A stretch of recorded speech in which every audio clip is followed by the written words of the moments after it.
human beings by nature believe our senses, our reasonings, and our wills are omnipotent in deciding to do what we want to do. You see it in kids, and you can see it in the mirror. I can.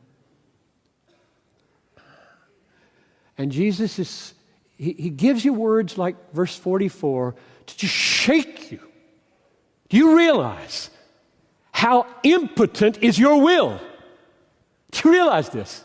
Because most of us don't. We go through every day making choices and choices and choices, and we can get the notion, my will is quite competent. It isn't when it comes to spiritual things. It is blind, it is dead, and it is hopeless without sovereign grace. And He wants to shake us. Wake up. Don't have those notions about how sufficient yourself is. You're not sufficient.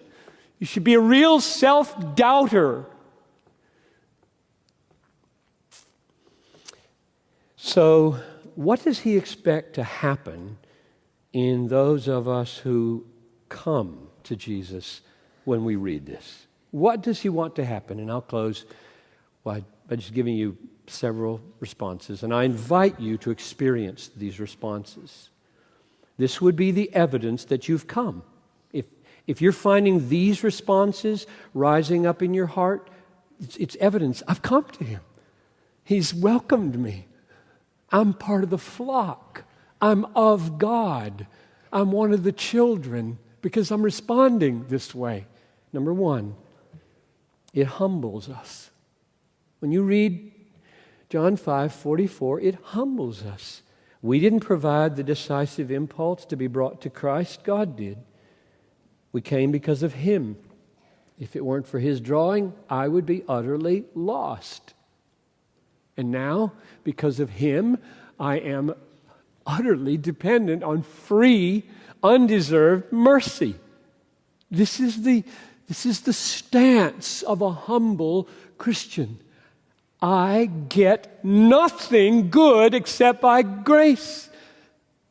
I came to Him by grace. I'm in Him by grace. I'm kept by grace. I'll be raised from the dead by grace. If I do anything worthwhile in life, it's because of grace. This is the stance of a humble person. Theology has something to do with humility.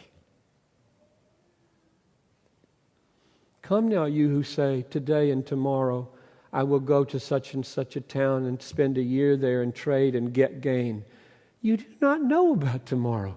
Rather, you should say, if the Lord wills, we will live and do this and that. But as it is, in your arrogance, you boast. Just for saying, I'm going home tonight, having a bowl of cereal in about 30 minutes or 40 or whenever I get there. What do you know about tonight, John Piper? You don't know if you're going to get home. Who do you think you are? God? If you get home, God got you home. If you get shot, God got you shot. God reigns. He's God. He's never dropping the ball. His eyes are never shut. He's never saying, oops.